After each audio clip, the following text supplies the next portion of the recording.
Get cool stuff for what you were going to do anyway. Drink beer.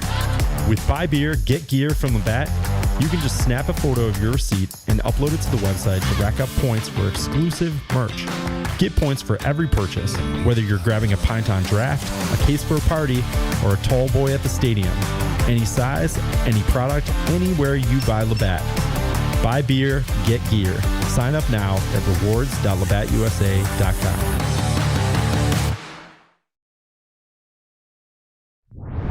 Pre-game show.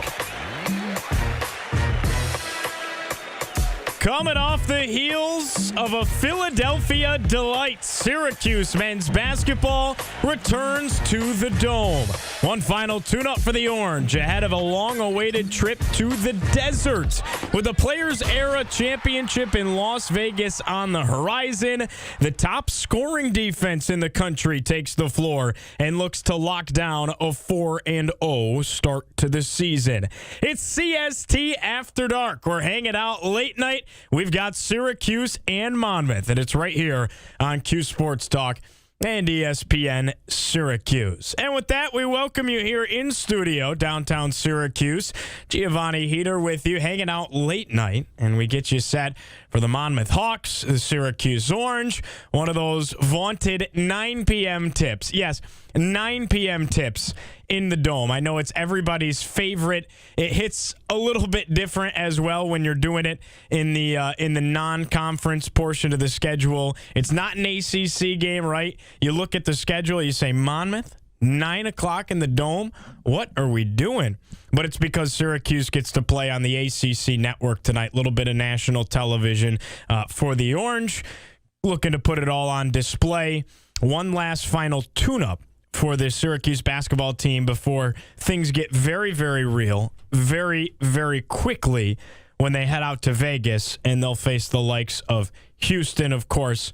After that, they will play Kansas.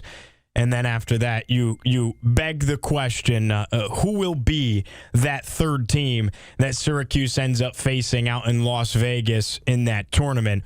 There's a slew of different teams it could be.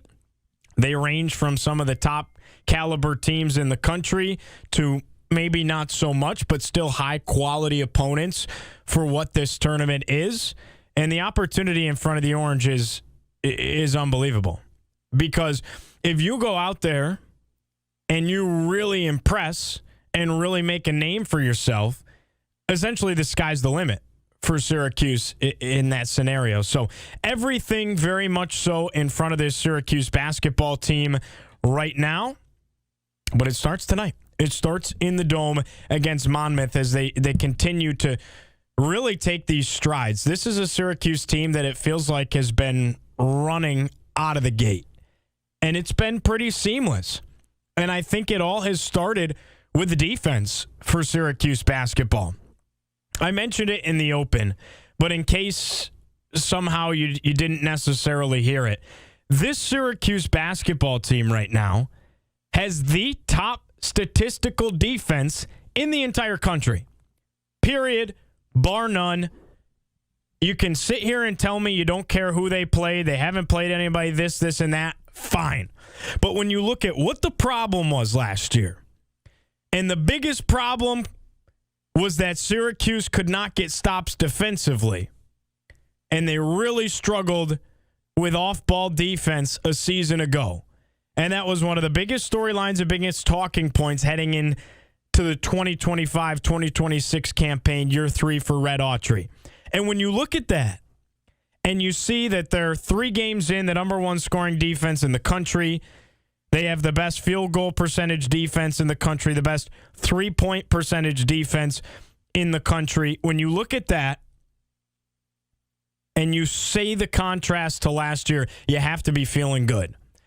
Because I think if Syracuse was going out here and still smoking teams, beating them by 20, 30 points, but they're still allowing like 70 points and they're scoring 100, you're sitting here and you're like, okay, the offense is good, but how about that defense? We're a little worried. That's not the case. This Syracuse basketball team has not allowed more than 50 points in the regular season at this point. So far, opponents on Syracuse are scoring 47 points, 43 points, and 50 points. That's Binghamton, Delaware State, and Drexel, I think we can all acknowledge, was an uptick in caliber of competition. The win for Syracuse on Saturday in Philadelphia. Did it on the road, too. Did it on the road at the Xfinity Center. 80-50, the final score. The Orange really got it humming in the second half, locked it down on defense, got the offense going again, and came away with a 30-point ho-hum victory. It's ho-hum at this point. It's becoming routine. It wasn't just the Binghamton game. It wasn't just the Delaware State game. It's becoming ho-hum at this point, where Syracuse is beating teams by 30 points and not allowing more than 50. So that's what the expectation should be tonight for Syracuse, right? Tim Leonard, if you were hanging out and listening to Drive Time at all earlier tonight, 5 to 6, you can listen to it every weeknight right here on Cuse Sports Talk at ESPN Syracuse, of course, with our man Tim. Tim was a little worried. Tim was a little worried that Syracuse could come out flat, the 9 p.m. tip. They didn't have the Keurig going and the coffee brewed like we did, of course, in studio tonight. I'm not really worried about that. I'm really not. And I appreciate Tim and his opinion. That's not the case. It has nothing to do with Tim. But I'm just not concerned about that. From what we've heard, from what the dialogue has been, at halftime in Philly against Drexel, Red really challenged those guys to come out in that second half and prove something, to come out in that second half and really pick things up. Because the first half was maybe not their better half of basketball so far this year, is fair to say. And they were there to ring the bell. They answered the test. They took care of business in that second half and did a really, really nice job in doing so. So I'm not worried about a flat start tonight, but I do think it's fair to lay the expectation that Syracuse should dominate once again tonight. Win this game by 30 points. Not allow more than, it's really hard to keep teams under 50, but if you could keep that threshold like 60, maybe 65, that's probably a good spot to be defensively. If you could keep them like 60 points and win this game by about 30, that's where the expectation's at. You're looking at the number one scoring defense in the country right now. We'll see how that continues to hold as the season progresses. Folks, the phone lines are open. We're humming all night long right here on Cuse Sports Talk and ESPN Syracuse. The number to call, as always, 315-437-7644. That's 315-437-7644. 4 ESPN 44 is the number to call if you want to chime in, you want to get in on the pregame action, and you want to talk some Syracuse basketball. So that's where you can find us. That's where you can give your thoughts, and we'll be happy to chat some Cuse hoops with you if you're hanging out late night, getting ready for the Orange and the Hawks in the Dome. Syracuse, again, coming off the heels of that 80-50 win in Philadelphia. Let's go ahead and go through some of Syracuse's numbers so far to this point this season. Because this is a Syracuse team where the numbers really have impressed me thus far. I've been impressed with some different players, some guys stepping up that I didn't know what we would get out of. Number one, first and foremost, you have to talk about Donnie Freeman. Leading the team in scoring, averaging 17.7 points a game, 4.7 rebounds. He's shooting the ball very, very well. 56% from the floor. He's good for about a 3-ball a game, maybe 2, trying to show that he can expand his game, show that he can be effective at the next level.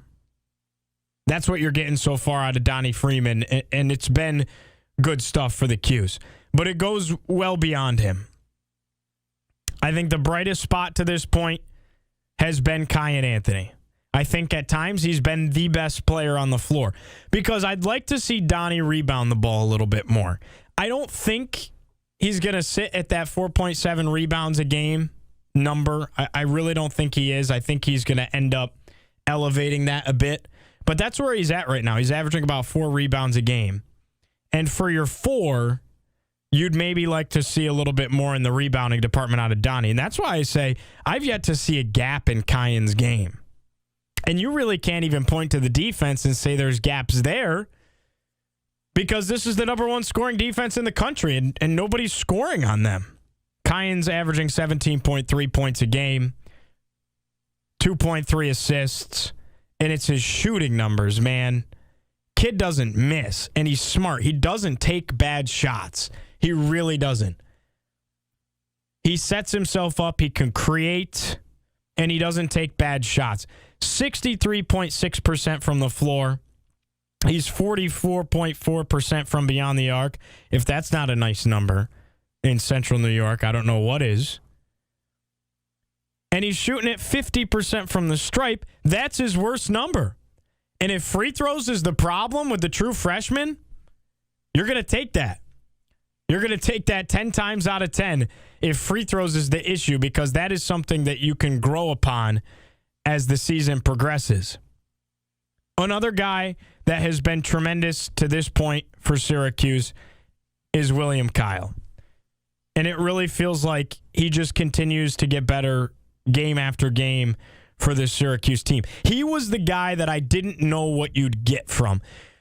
Kian's been the pleasant surprise, sure. He's been the big star, the topic of conversation. We were excited to see what we'd get out of Nathan George. It's played out for the most part. We were excited to see what we'd get, of course, out of a guy like Sadiq White. There were plenty of guys you were excited to see what you'd get out of. But the one guy that I was like, he could be the catalyst. He could be the straw that stirs the drink. He could be the it factor from this team being okay, good, pretty good, to actually like, oh, shoot, this is a top 25 caliber team that should be playing in the NCAA tournament without sweat in Selection Sunday. William Kyle could be that guy because Syracuse hasn't had a 5 quite like him in quite some time. Right now, he's averaging 10.7 points a game, 9.3 rebounds. He's shooting it efficiently at just shy of 70% from the floor. You look at his game log. He had his best game against Binghamton. Of course, the Orange had 10 dunks in that game. He was huge. But he, in each of the last 2 games, was a bucket shy of a double-double.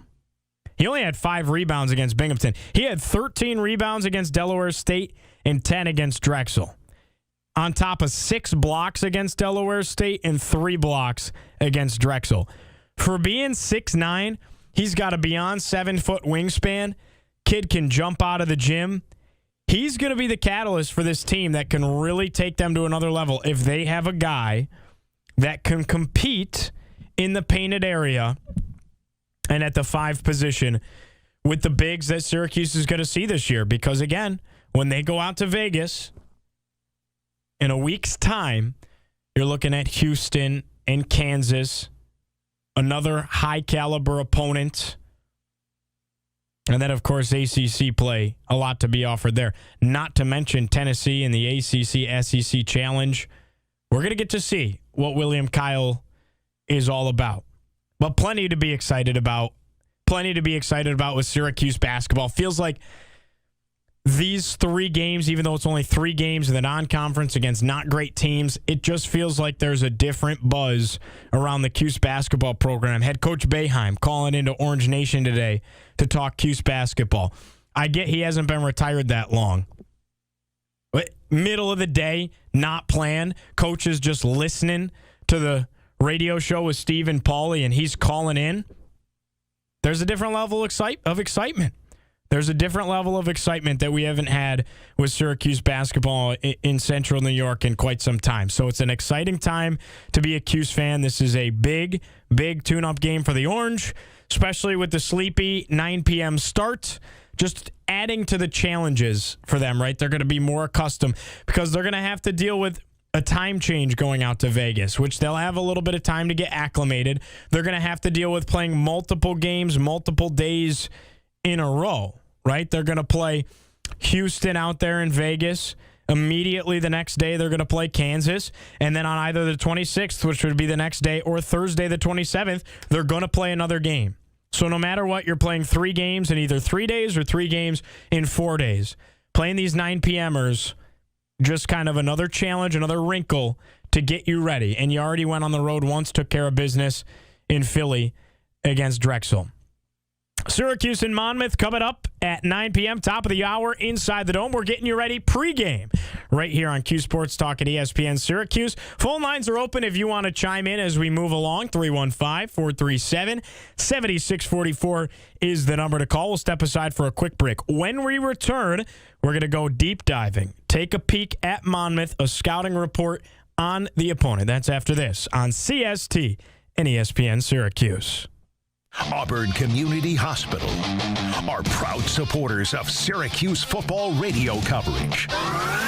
We are the pulse of the orange. ESPN Radio 97.7 and 100.1. Why should humans have all the fun? Bring your 2- and 4-legged family members to Wegmans Lights on the Lake Doggy Drive-Thru, happening tonight. Your pup will love the twinkling lights and car ride through the festive displays. And best of all, tonight's proceeds help homeless animals right here in our community. Funds go directly to Second Chance Canine Adoption Shelter and Humane CNY. Now that's what we call pretty possum. Get your car pass for just $5 at lightsonthelake.com and know you're supporting a great cause while making magical memories. Tonight's Doggy Drive-Thru is made possible by Taco Bell. And new this year, Splash Car Wash, the official car wash of Lights on the Lake, is giving $10 in splash cash to every vehicle at the gate. Use it toward any wash or detail at 70-plus Splash locations. It's a win-win. Give to charity and get rewarded. Wegmans Lights on the Lake, proudly brought to you by Upstate Honda Dealers and Upstate Golisano Children's Hospital. For more information, visit lightsonthelake.com.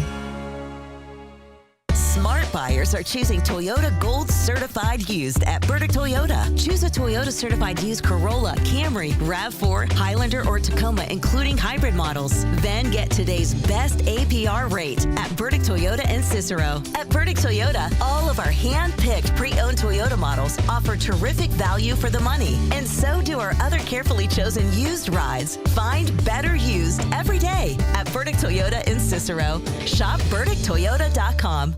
Are you looking to host a corporate luncheon, a wedding reception, or even a backyard barbecue? Let Chef Jeff take care of all your catering needs. Whether you're craving tender ribs, hot off the grill, succulent seafood, or hearty comfort food favorites, they've got the perfect dishes for everyone. Don't need catering? They also offer takeout. Let Catering by Chef Jeff bring the flavors of their creative mind to your next event. Find them on Facebook to discuss your catering needs and let them make your gathering a Chef Jeff experience. Boom Boom Mex will be saying adios for now. We're closing for the season on November 22nd. But in just a few short weeks on December 7th, we're back for our second year as Boom Boom Italiano. That's right. Same fun, same large portions, and bold new flavors you won't want to miss. Get ready to feast with house-made sauces, shrimp scampi, chicken riggies, fresh homemade chicken cutlets, desserts, and everything you've grown to love. Corner of Howlett Hill and Corporal Welch and Camillus, and on Facebook.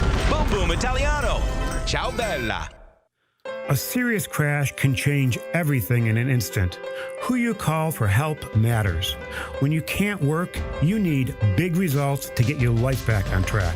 At William Mattar, we only handle motor vehicle accidents, and thousands have trusted us with their serious injury claim. We would be honored to help you too. Hurt in a car? Only call William Mattar. 315-444-4444. Main Street, Williamsville, South State Street, Syracuse. You ever had a rough auto repair experience? We'll get to it sometime between tomorrow and next month. Always goes the extra mile. Polite, honest, and upfront. Genuinely cares about you and your vehicle. These are just some of the recent customer reviews for Bayberry Automotive, and you can read them yourself at bayberryautomotive.com. Their experienced certified mechanics will help with routine maintenance. They're also efficient and honest if you need that extensive repair. Bayberry Automotive knows how important your vehicle is for daily life. They're ASE certified Certified have the latest technology, competitive pricing, transparent estimates, and quick turnaround times to get you back on the road with confidence. So if you're sick of this, You don't know anything about cars, do you? and would like to deal more with this, Always simple, honest, and effective with great advice. then call Bayberry Automotive, 315-652-4707. Their brand new facility is now open at 7459 Morgan Road in Liverpool. You'll find integrity in everything at Bayberry Automotive. Hi, I'm Al Marzullo, business manager at IBE3. From all of our members and NICA contractors, we'd like to wish you and your family a safe and happy holiday season and a wonderful new year. No one brings you more Syracuse women's basketball coverage. We are live and local, a Galaxy Media partner station, ESPN Radio Syracuse. This is the Burdick Ford and Burdick Toyota pregame show. We're hanging out late night here on Cuse Sports Talk and ESPN Syracuse, getting you ready for Syracuse and Monmouth. 9 p.m. tip inside the JMA Dome. Giovanni Heater with you on CST and ESPN Cuse. One final tune-up game for the Orange before they head out to Las Vegas for the Players Era Championship that'll be played out in the desert. Huge opportunity ahead for the Cuse. They'll play number 2 Houston, number 24 Kansas, and then, of course, they'll play a third opponent to be determined. That'll be either on Thursday or Friday out in Las Vegas. They'll play either 3 games in 3 days or 3 games in 4 days, and it'll be a high-quality opponent nevertheless, no matter who they play out in Vegas. So exciting times. One more chance to really get things right, feel good about the rotation, and the biggest thing about tonight, get J.J. Starling back of the mix. It's been reported and confirmed that J.J. Starling is a go tonight for Syracuse. Mike Waters had it first earlier today. So J.J. going to be back in the mix for the Orange. Again, he was injured about 8 minutes in to the season opener against Binghamton. Appeared to be hamstring. Lower body is the safest way to put it. Did not play against Delaware State. Did not play against Drexel on Saturday out in Philadelphia. But this is a team that's going to get J.J. Starling back and maybe start to quiet some of the noise that has been heard amongst this fan base. Because a lot of people were starting to say, hey, this Kyan Anthony kid is cooking. What if Syracuse were to decide to start Kyan instead of J.J. Starling? What if that was a decision Red were to make? I think that dialogue is something that certainly would fuel a player like J.J. Starling. I also think that this fan base has forgotten just how good and talented J.J. Starling is at his absolute best. I'm not saying he's a perfect player. Would love to see him knock down the 3 ball some more. Would love to see him improve on the defensive end of the court. But when it comes to scoring, I don't know that there's a more explosive, quicker first step in the ACC than that of Syracuse native, might I add, Baldwinsville native, J.J. Starling.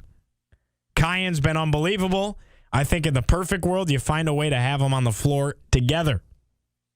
What a problem to have if you're Syracuse. We were hoping coming into this year we'd have enough talent to compete. Now you got too much talent that you got to figure out how to get them all on the floor.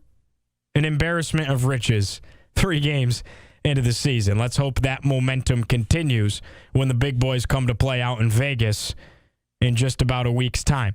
But with that, the phone lines are open. 315-437-7644 is the number to call if you would like to chime in on the conversation. We're going to have Mike McAllister at about 8:40 hop on the program, talk a little bit of Syracuse basketball, getting you ready for the Monmouth game up in the Dome.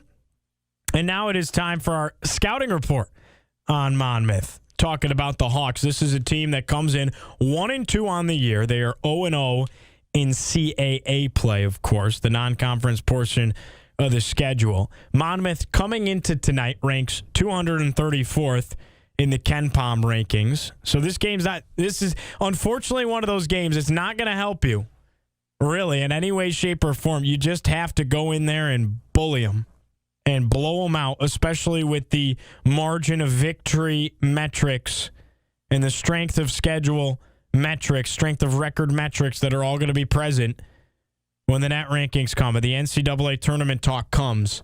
You just got to wipe the floor with them and score as many points on Monmouth as possible tonight, because this is one of those games that can't really help you, but it can hurt you. It can hurt you if it's closer than it should be. Obviously, it would be detrimental if you lost it, but it can hurt you if this game is closer than the metrics indicate it should be.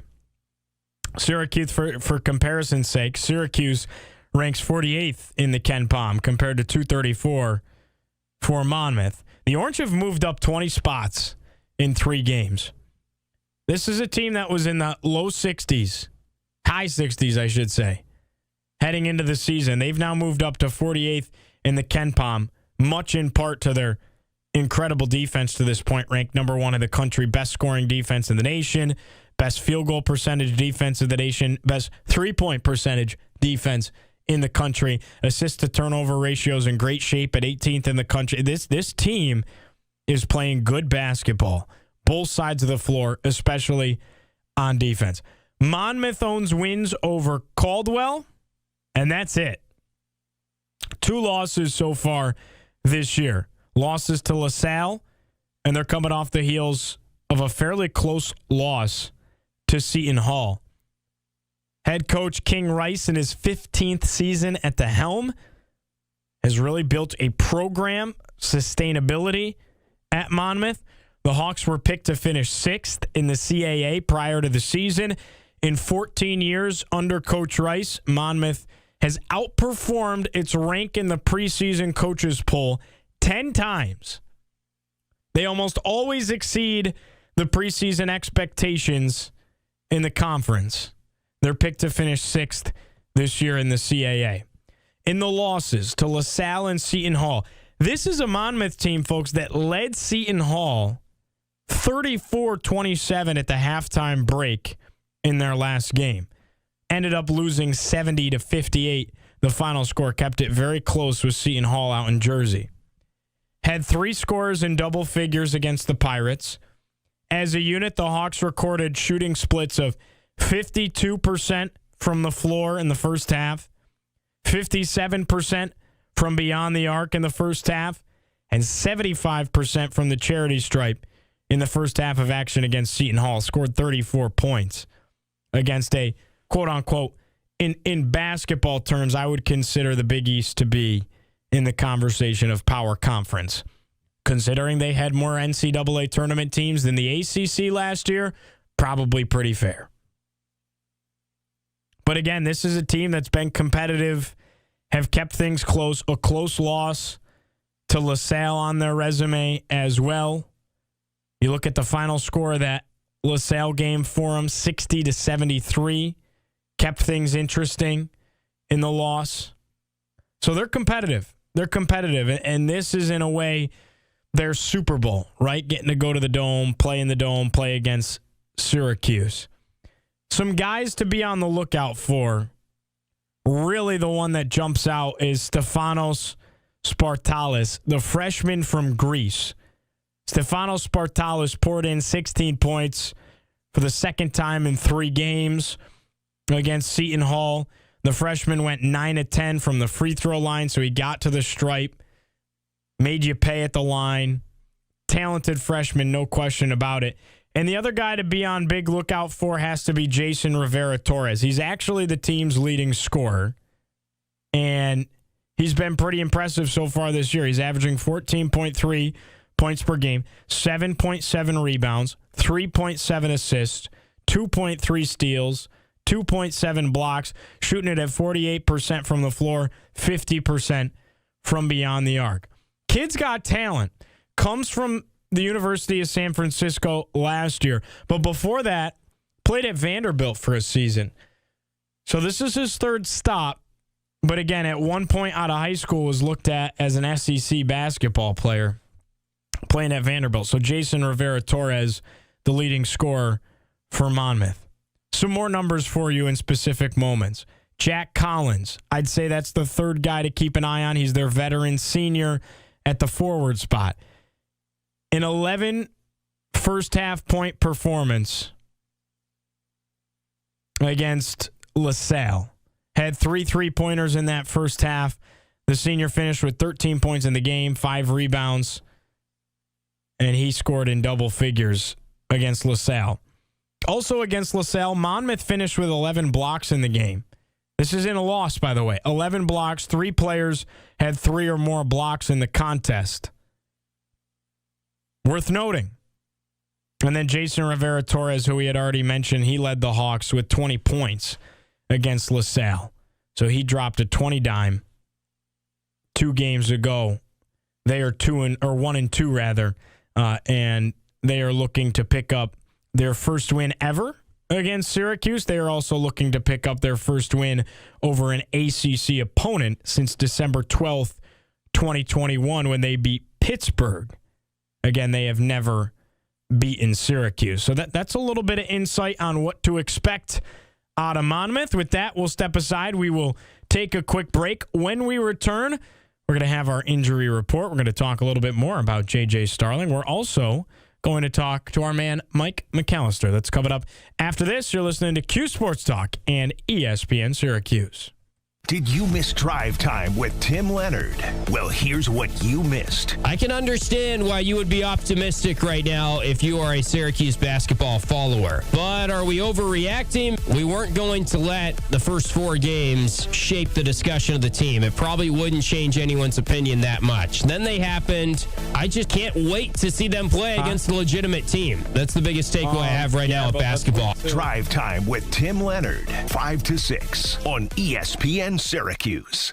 When looking for the one, we all want something different. Some want reliability, others look for excitement. Some like stylish, others go for sporty, compact, or cargo space. You know we're talking about your perfect BMW certified vehicle, right? With 100% genuine BMW parts, the BMW certified warranty, and a nationwide dealer network, your ultimate match might just be the ultimate certified machine. Visit Burdick BMW at Drivers Village in Cicero or burdickbmw.com. Which values do you look for in an accountant? Trust, experience, someone who understands there's no one-size-fits-all tax solution. Hi, this is Adam Panic, CPA and partner at Grossman St. Moore CPAs. We've been educating ourselves and our clients for over 28 years on how to navigate the ever-changing maze of tax laws.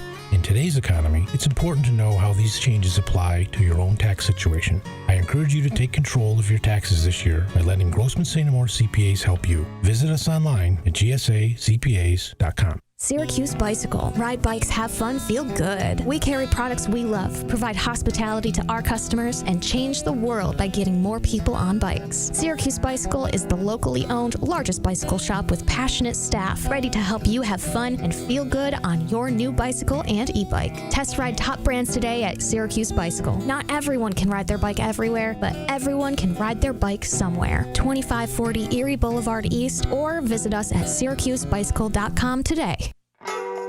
Great news! Bagelicious is now on DoorDash. Hello everyone, it's Jenny Bagels from Bagelicious. Can't get to us early in the morning? No problem, we've got you covered. It's cold and snowing outside? No problem, we've got you covered. You can now get Bagelicious delivered at home or in the office. Check out our full menu, available 24/7 at bageliciousbagels.com. Order your favorites delivered by DoorDash and bite the bagel at bageliciousbagels.com. Hello, Syracuse. Dave Anthony here for Romano. How about now? Can you guys hear me now? Can you guys hear me now? Mic check. Really?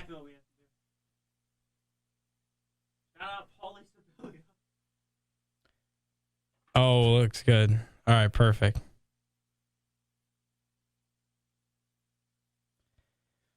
Paulie saved the day.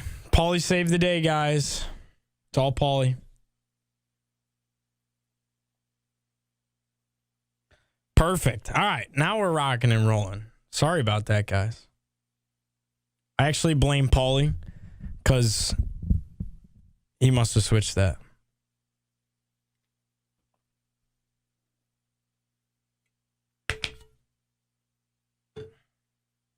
Wait, tell me if you can hear the ads when I do this.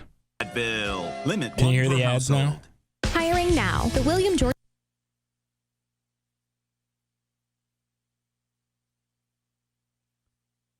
All right, cool. We're in business. Beautiful. You guys excited to hear from our boy Mike McAllister?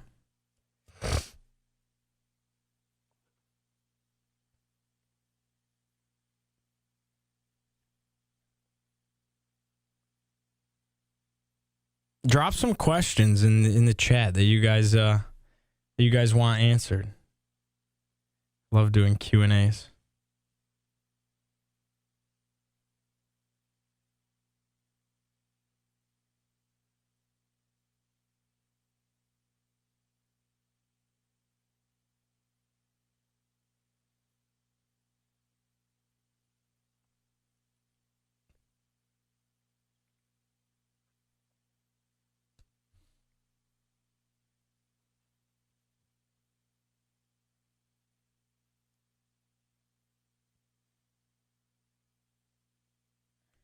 This is the Burdick Ford and Burdick Toyota pregame show. Welcome back in studio here in downtown Syracuse, getting you ready for the Cuse and the Hawks in the JMA. Syracuse hosts Monmouth late night on a Tuesday night, 9 p.m. tip between Syracuse and Monmouth. And we continue to get you ready here on Cuse Sports Talk and ESPN Syracuse. We got Mike McAllister coming up around the corner. He's going to join the show. But until then, let's go ahead and dive in to our Krause Hospital injury report. And the big thing to report is the fact that Syracuse is getting J.J. Starling back in the mix tonight. J.J. Starling, one of two players that return for Syracuse this season. Of course, captain, centerpiece of the team in a lot of ways. Him and Donnie Freeman are the only guys back this year. And JJ expected to have a big year. The expectations are fairly lofty for a guy like JJ Starling this season. JJ has been really good at times for Syracuse. There's parts of his games that people would certainly like to see improve. But all in all, he is one of the better, not saying the best, but one of the better basketball players in the ACC. And he, heading into this year, was supposed to be a huge piece of what was supposed to be one of the better backcourts in the ACC, with Nathan George playing the point, JJ finally being able to play off the ball, and you just hope not having to do everything himself, right? You look at the numbers last year for JJ Starling. Started and played in 26 games for the Orange, was playing 34.5 minutes a game for the Cuse, shot at 40% from the floor. You look at what he did from beyond the arc, that's where you'd like to see major improvement. Shot at 26.8% from beyond the arc, but the kid was averaging 17.8 points a game. That is nothing to snuff at. 3.8 rebounds, 2.8 assists. You look at the year prior, 13.3 points per game. The shooting was better. He had more help. He didn't have to do everything himself. 45.8% from the floor, 32.4% from beyond the arc. It's kind of like Josh Allen in a way.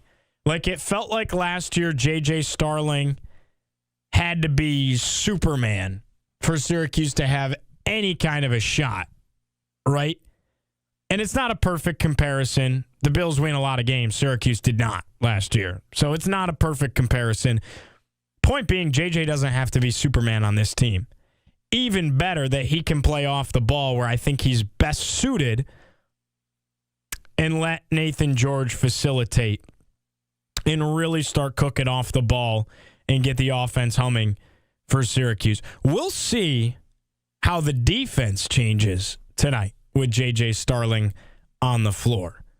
A defense that ranks number one in the country in scoring defense, in opposing field goal percentage, in opposing three-point percentage. We'll see exactly how J.J. being in the mix changes things defensively. We'll also see how much he plays. I think it's crucial and important to get him in the mix before they go out to Vegas so that you're not starting from scratch with him in the mix in Vegas. But it doesn't necessarily mean you have to have him go full go right out of the gate and he plays 30 minutes tonight, especially with how good a guy like Kyan Anthony has been. So we'll see how it all kind of shakes out. That's definitely something I'll have my eyes on it. I'll be looking for. With that, let's go ahead to our guy and bring him on the show, Mike McAllister. As always, love having Mike on the program. Mike, it's been too long, man. We had a bye week for football. I feel like we haven't hung out in forever. I know. It's been way too long. But we'll hook up again on Saturday, so we'll be good to go. Yeah, yes. Well, now we get to talk basketball, so that's always fun. We're not hashing up the same things talking about football, so we get to talk a little bit of hoops, and we're talking about a team that's 3-0 right now, looking to make it 4-0 tonight. Yeah, and I think the most impressive thing about them has been how good they have been defensively. And I understand the level of competition, but you know, I'm old enough to remember last year when they went to overtime with Youngstown State and were in a one-possession game with Lemoyne and things of that nature. So, you know, this year they're blowing those teams out by, 35, 40 points. And it was a little touch and go in the first half against Drexel, but that felt more like a team that was just rusty from a week off. And once they kind of got back into rhythm, things fell right back into place. So I think this is a significantly better team than what they were last year. I think last year's team, these first three are probably at least one or two nail biters, and maybe the other one is, a 15 to 20 point victory, not a 40-point victory where, maybe you could have won by 50 or 60 if you really wanted to. Just a completely different team, and it's been very encouraging to see that they've been one of the most efficient defensive teams in the country so far this season. Yeah, it's been awesome to see, especially with that being the glaring problem a season ago. So you hope they keep the momentum going there on the defensive side of the ball. Mike, what do you think can be said about Red in the aspect that obviously this was a must-win season for him? It's still in its infancy, no question about it. But the pressure's on Red heading into year 3. And I really felt like from everything we've heard in that locker room in Philly against Drexel, he challenged this team at the halftime break, and they certainly responded. What do you think that says about Red on Saturday? Well, I think it tells you that this team is buying into his approach to things, to the system that they're running, and that they believe in him as their head coach. And, as much as talent compilation is a huge factor in how good teams are, so is being together, being cohesive, buy-in to a coach. And regardless of how good or not good a coach is, X's and O's wise, and drawing up plays and game management and all of those things, if the players are buying in, that makes them, you hear like the term greater than the sum of the parts. And those are the types of intangibles that make a team greater than the sum of the parts. And I think the sum of Syracuse's parts from what we've seen so far is pretty good. And then if you can take that to even the next level with buy-in and cohesiveness and all of those things, that gives you a chance to be even better than that. And, I think I'll say this. I understand all the criticism that's been levied at Red, especially with the way that last year went. But even the harshest critics and those that wanted him gone last year, I think every single one of them would love nothing more than to see him succeed, because he is very well liked and highly thought of among Syracuse fans because of, he's an alum and then he's a long-time assistant. Every person that has interacted with him that I've heard of has said nothing but good things about the type of person he is and, the way that he's interacted with them. I've never heard any negative stories about, public interactions or anything like that. So I think everyone wants him to succeed, and I think that will make it even better, if they get this thing back to the NCAA tournament this year and get things, squared away. And the last thing I'll say on that is he's only in his third year as a head coach. Like, going from an assistant to being a head coach is not an easy transition, and everyone develops at their own rate. And he's gone through 2, challenging years that you hope he has learned a lot about himself as being a head coach, and he will continue to grow and develop, and that they can get this thing turned around. What do you expect tonight, Mike, from J.J. Starling? He's back in the mix after only playing a few minutes in the season opener against Binghamton. And then kind of a two-parter. How important was it to get him in the mix tonight before they go out to Vegas and they play number 2 Houston, number 24 Kansas, and then another lofty opponent as well? I think expectations for him tonight, he's got to drop at least 50. I mean, no, I mean, listen, I'm expecting him to have some rust. I think that's normal, but I just want to see kind of flashes of what we know JJ is. Getting downhill with the ball, attacking the basket, looking comfortable, and then just kind of looking like him and the rest of the players kind of all fit together, because we've seen through 3 games what the roster is and what the team is and how they fit together and all of that. What we haven't seen is how that works with JJ, because they only played a couple of minutes in the first game.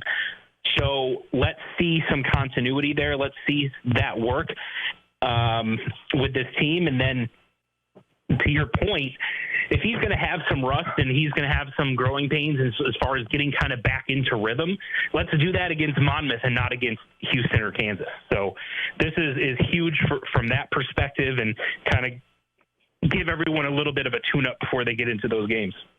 Last one here for you, Mike, and again, appreciate you taking the time. I'm sure you're hanging with your family, tucking the kids into bed, everything like that, and we have to thank your wife for letting us pull you as well. But had to ask you, when you look at this game for Cuse, what do you see tonight? What is the prediction? Because now we know teams need to win big against lower caliber opponents. When it comes to NCAA tournament metrics, everything like that, you're rewarded for winning big. You're rewarded for keeping it close against really, really good teams. You can also be punished for not playing up to a certain level against lesser opponents, right? This feels like a game that really can only hurt Syracuse and not help it all that much. You just have to go out there and smack them around, it feels like. Yeah, and to your point, they've moved up 20 spots, I think, or so in KenPom from blowing out 3 not very good teams. Right. Well, I hate the fact that you have to win by like 40 points in order to move up in some of these metrics, and that you can't get up by 25 or 30 and say, we're going to play all of our backups to get them some valuable experience, and in the last couple of minutes, we're going to throw a walk-on or a couple guys at the very end of the bench out there. Like, you can't do that, because if you have a 30-point lead and you decide we're going to play our 7 through 12 guys on our bench for the rest of the last 5 minutes, and your 30-point lead goes down to 18, now you go down in all of these metrics. Right. For what? Because guys that normally aren't going to be playing together in meaningful minutes, we're going through some growing pains, and you're trying to build some depth and get some reps for guys for later in the season potentially. The fact that you can't do that anymore is awful to me. I think the emphasis on you got to beat these teams by 40 points. Well, honestly, at the end of the day, like, are you really that much different of a team if you beat Monmouth by 45 because your starters played the whole game, or you beat them by 28 because you let some of your young, inexperienced guys get some experience? No, but the fact that could cost you an NCAA tournament bid or change your seeding is pure insanity to me. I think it shows that they've gone a little bit overboard with some of these analytics and things, and it's just unfortunate, but it's the way that it is. And now when you're up by 35 with 3 minutes to go, you can't take Donnie Freeman out of the game. You got to keep him out there so that you can win by enough. And then I just hate that that's what it's become. Wow. Mike is sounding off here. Cut that and put it on Twitter as a post. But I don't blame you, Mike, and I share the same sentiment with you as well. The only thing I would say is it is fun to watch Syracuse beat teams by 40. It is. That's the glass half full approach there. I'll make one other comment. Yeah. So when you play a D2 team it doesn't cost you at all in those metrics, meaning Boise State lost to a Division II team, and yet after that game, they were 0-0, according to all the metrics and analytics, because D2 games don't count, and were ranked higher than Syracuse that had just won its opening game by 40 points.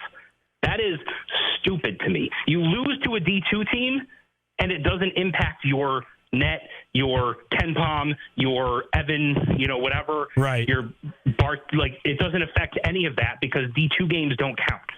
Yeah, that is ridiculous. That's insane. That is insane to me that you're so analytics driven that you can't take a team losing to a D2 team into account. Imagine if Boise State is on the bubble against another team. The metrics everywhere are close.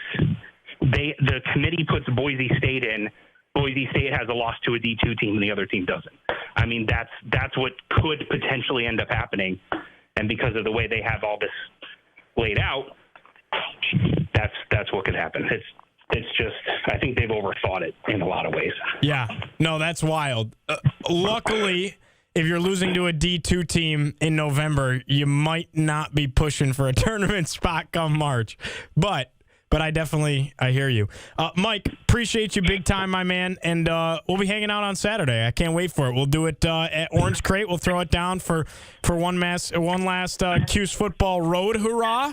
And then, of course, we'll hang out for the BC game as well to close out the season. Everyone come hang out with us and rescue us from the drunk students, please. Yes, please. Did you hear the good news, though, Mike? We're actually going to only do pregame there, and we're going to come do the watch party here at the studio. Good. Yes. Good. All right. We'll see you on Saturday, my man. All right. See ya. All right. That's Mike McAllister, as always. We'll take a break. When we come back, final score predictions. Our perfect encapsulation of the first 4 games of the season before the Orange head on out to Vegas. Monmouth and the Cuse coming up in the Dome. We'll get you ready for tip-off on the other end of the break right here on Cuse Sports Talk and ESPN Syracuse. Did you miss Drive Time with Tim? Shout out to Mike's wife for letting us steal him.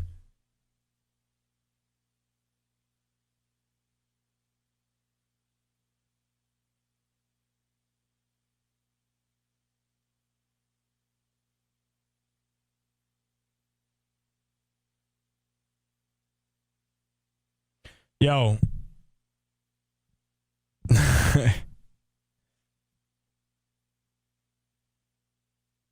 Guys, I just realized the next home game in the Dome is the Tennessee game. I mean, how about that? It's about to get real fun real quick.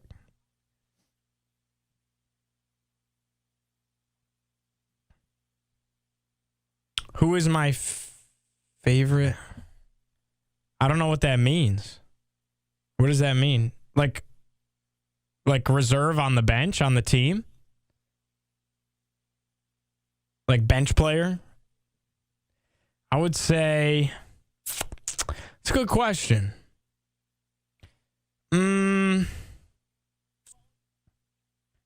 Probably. I'll tell you this.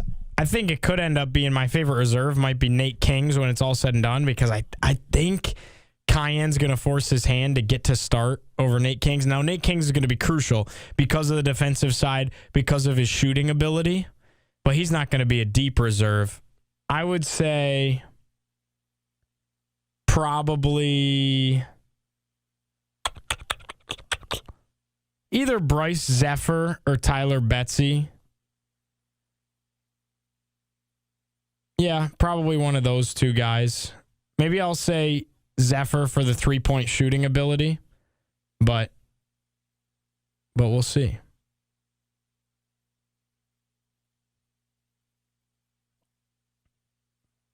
I just lost the chat.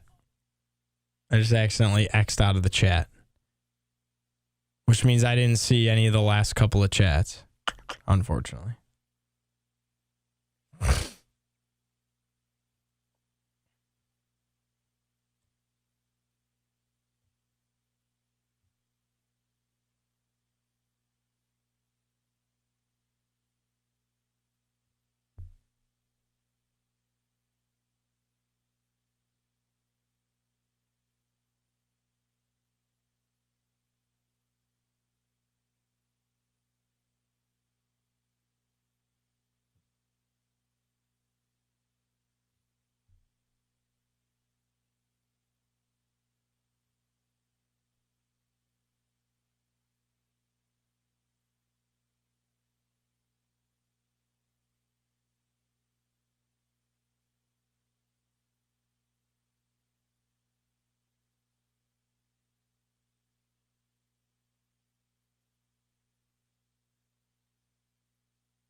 Owen Hiltz was the man.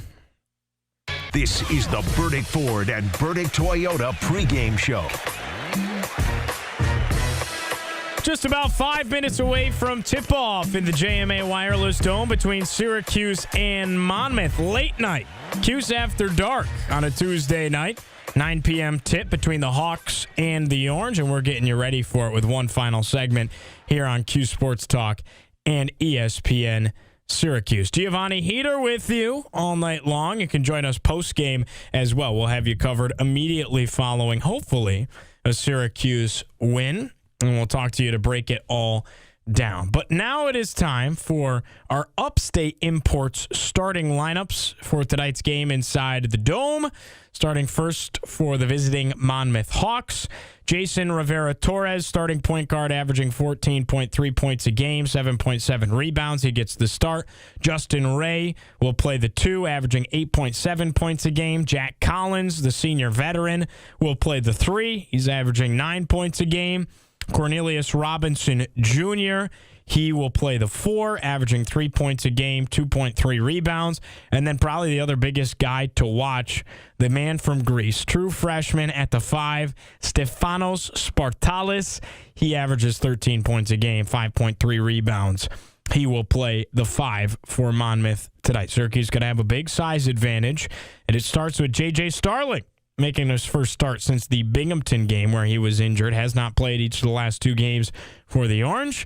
He will start. Nate Kings in the starting lineup for Syracuse as well, playing the 3. Nathan George will be the starting point guard, averaging 11.3 points a contest thus far. Donnie Freeman will play the 4. Leading scorer for the Orange, averages 17.7 points a game. William Kyle rounds things out for the Orange at the 5. So JJ back in the starting lineup. Kyan Anthony probably first off the bench. You'd have to think he's averaging 17.3 points a game so far. William Kyle, by the way, almost averaging a double-double here with 10.7 points a game and 9.3 rebounds a game. See if he can finally get a double-double tonight. He's yet to actually have one. He's been a bucket away in each of the last 2 games, and then he had 16 points in the opener but only had 5 rebounds. We'll see if he can get his first double-double tonight. And that is a beautiful transition into our score predictions for the game. Liverpool pool and spot dream outcome tonight.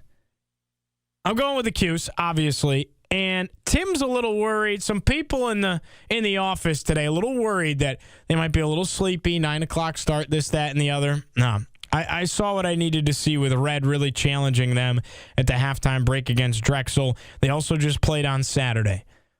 They got the rust out a little bit after being off for a week in that first half against Drexel. I'm going Cuse, 84-52 final score. I do think they give up over 50, but not by much. This is a team in Monmouth that is not scoring very many points so far this year. In fact, on the season thus far, Monmouth has scored 96 points in the opener, but after that, 60 points in a loss to LaSalle, 58 points in a loss to Seton Hall. I think Syracuse's defense, it's ranked number 1 in the country at this point. I think Syracuse's defense much better than both of those. And I think Syracuse will score 84-52 final score prediction tonight in the Dome, Syracuse over Monmouth. Join us post-game. We'll have it right here on Cuse Sports Talk at ESPN Syracuse immediately following the action. We'll talk to you then. We send you over. Turn that dial to TK99. You can listen to Matt Park on the call with Jim Saddlein. Have a great call, fellas. Thanks for joining us. For Paul McCoy producing the show behind the scenes, I'm Giovanni Heater. We'll talk to you after the game.